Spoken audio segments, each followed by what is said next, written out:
सिंह को और मुकेश चौधरी को उन विधानसभा क्षेत्रों में दायित्व दिया है, वे विकास के लिए कार्य करें, जो भी विकास की आवश्यकता है उसके बारे में बताएं। ये दोनों लोग मेहनत करते हैं, कार्य करते हैं, प्राणपण से जुड़ते हैं। प्रताप ने यही कहा था, महाराणा प्रताप ने यही कहा था, उन्होंने कहा था मैं किसी भी धर्मी के सामने, किसी विदेशी आक्रांता के सामने मैं सिर नहीं झुका सकता।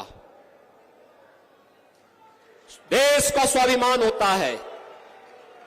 महाराणा प्रताप ने अपनी लड़ाई देश के स्वाभिमान के लिए लड़ी थी, राष्ट्रीय स्वाभिमान के लिए लड़ी थी। उन्होंने कहा था कि हम किसी भी विधर्मी के सामने सिर नहीं झुका सकते। वह लड़ाई सत्ता की नहीं थी, राष्ट्रीय सम्मान की थी, राष्ट्रीय स्वाभिमान की थी। और आज की लड़ाई भी राष्ट्रीय सम्मान और राष्ट्रीय स्वाभिमान की लड़ाई है। और इसलिए बहनों भाइयों, एक तरफ भारत के सम्मान और स्वाभिमान की लड़ाई लड़ने वाली भारतीय जनता पार्टी है, और दूसरी तरफ भारतीयता को, भारत के सम्मान को ठेस पहुंचाने वाली कांग्रेस और उनके नेतृत्व की इंडी गठबंधन में जुड़े हुए सपा और अन्य दल हैं। इनके और अगर कोई नौजवानों के भविष्य के साथ खिलवाड़ करेगा, उसके बाप दादों की भी प्रॉपर्टी को जब्त करके गरीबों में बंटवाने का काम करेंगे। पहले माफिया सिर चढ़ करके बोलते थे। कैसे माफिया सिर चढ़ करके बोलते थे?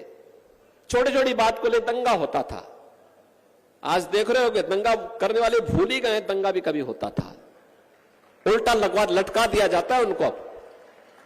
दंगा करते हैं तो तुरंत पकड़ करके उल्टा लटका कर नीचे मिर्च का झोंका लगा दिया जाता है कि हमेशा के लिए भूल जाए।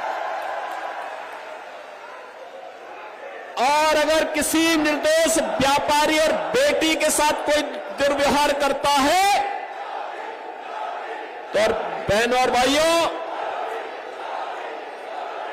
उस समय उसकी क्या दुर्गति की जाती है, यह भी आपने देखा होगा। प्रयागराज का माफिया जबरदस्ती एक पिछड़ी जाति के व्यक्ति की निर्मम हत्या करने के आरोप में किस तरीके का व्यवहार करता था। और बहनों और भाइयों, उसकी प्रॉपर्टी को जब्त करके हमने गरीबों के लिए मकान बना दिए वहां। भारत को दुनिया की तीसरी बड़ी अर्थव्यवस्था बनाने के लिए मोदी जी को तीसरा कार्यकाल आवश्यक है। और मोदी जी को तीसरे कार्यकाल के लिए प्रदीप चौधरी को भी तीसरी बार कैराना में सांसद के रूप में जीतना आवश्यक है। बहनों और भाइयों, आपने प्रदीप चौधरी को 2017 में विधायक बनाया था। बाद में सांसद पद के उपचुनाव में वह चुनाव लड़े थे और चुनाव जीते। चुनाव जीतने के बाद फिर से आपने उनको सांसद के रूप में चुनाव बना करके भेजा। आज फिर से आपके बीच में है। अपनी सहजता, अपनी सरलता, अपनी उपलब्धता, एक संसदीय क्षेत्र काफी बड़ा होता है, गांव गांव जाने का प्रयास होता है, लेकिन हमें देश के बारे में सोचना है। हमने इसीलिए कीरत सिंह को और मुकेश चौधरी को उन विधानसभा क्षेत्रों में दायित्व दिया है, वे विकास के लिए कार्य करें, जो भी विकास की आवश्यकता है उसके बारे में बताएं। ये दोनों लोग मेहनत करते हैं, कार्य करते हैं, प्राणपण से जुड़ते हैं, और तब जाकर के विकास की योजनाएं आती हैं। बाढ़ संबंधी समस्या का समाधान करने में लोग सफल हो पाते हैं। बहनों और भाइयों, आपसे ये कहने के लिए मैं आया हूं कि यहां की समस्या का समाधान करना यह हमारा कार्य है। हम लोग इसको करेंगे।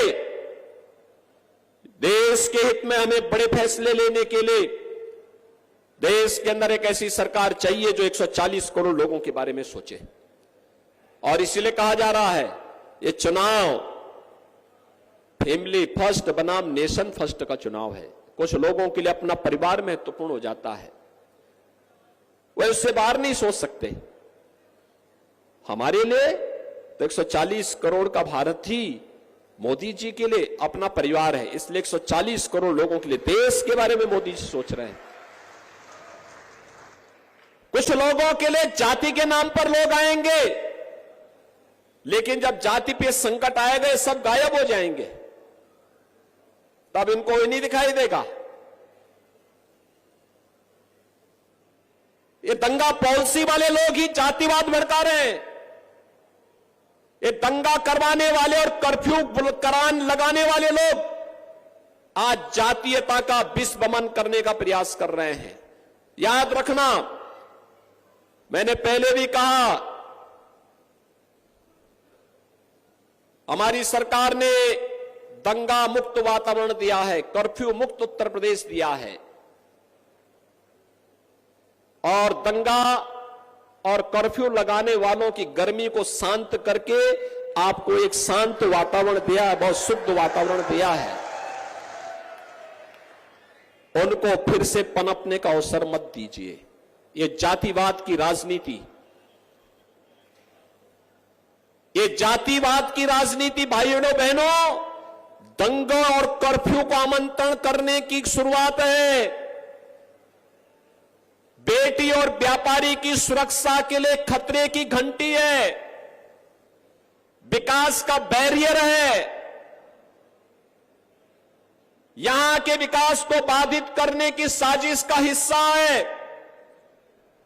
हम इससे ऊपर उठ करके कार्य करें।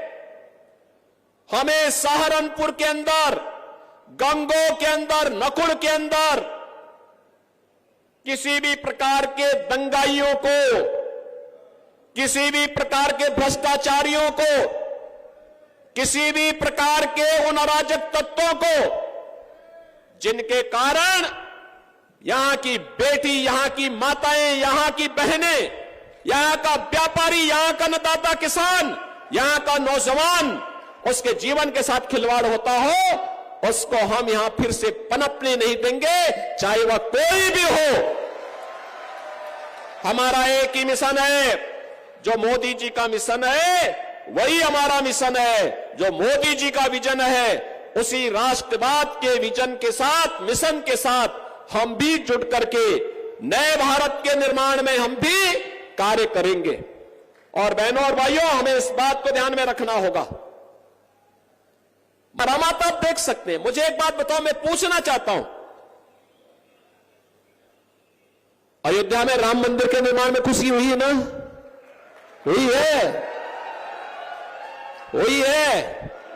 आप मुझे बताओ, अयोध्या में राम मंदिर का निर्माण क्या ये कांग्रेस, सपा या बसपा के लोग करा पाते क्या? ये लोग करा पाते क्या? जब ये राम मंदिर का निर्माण नहीं करा सकते, 3 तलाक की कुप्रथा को समाप्त करके अच्छा काम हुआ है ना? यह भी कुप्रथा कांग्रेस ने ही दी। जब ये लोग 3 यानी नारी गरिमा के प्रतीक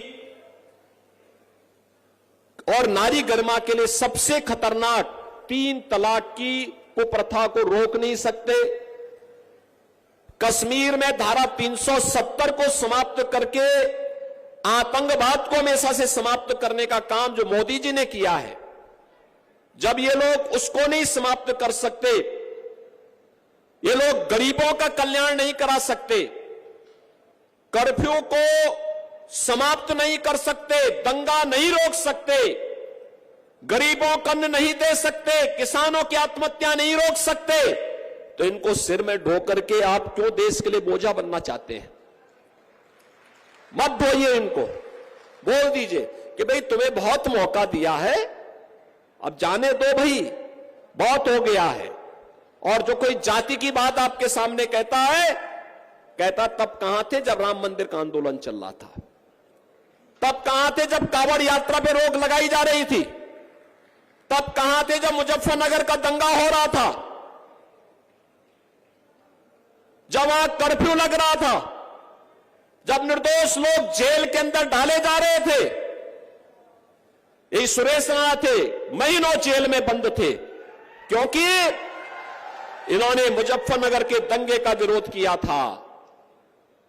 और बहनों और भाइयों, इन लोगों से प्रश्न पूछ करके इनको कहना चाहिए कि भैया, जब उस समय नहीं थे, संकट के समय नहीं थे, तो इस समय तो कम से कम नया संकट पैदा मत करिए, अब मत पैदा करिए। अब आप जाइए, हमें अपना निर्णय लेने दीजिए।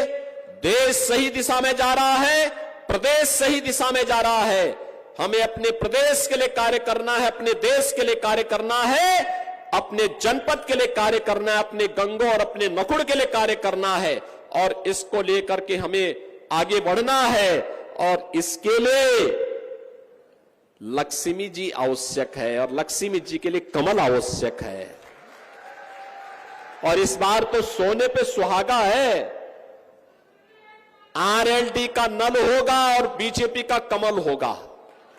बहनों और भाइयों, ये नल और कमल मिलकर के फिर से देश के विकास की फसल को लहलहाएगी पूरा। सहमत है ना? सहमत है? तो आप मुझे एक बात के लिए आश्वस्त करेंगे,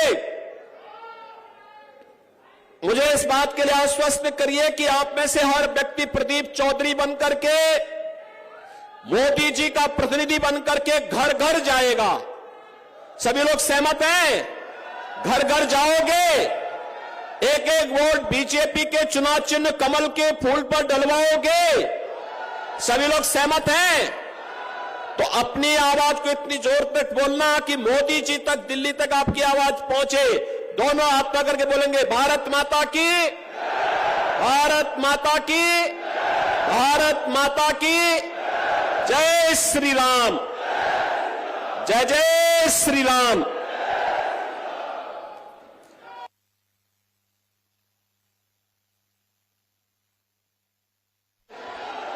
बहुत बहुत सभी का धन्यवाद। आप सब छोटे से निमंत्रण पर यहां आए, माननीय योगी जी को सुना।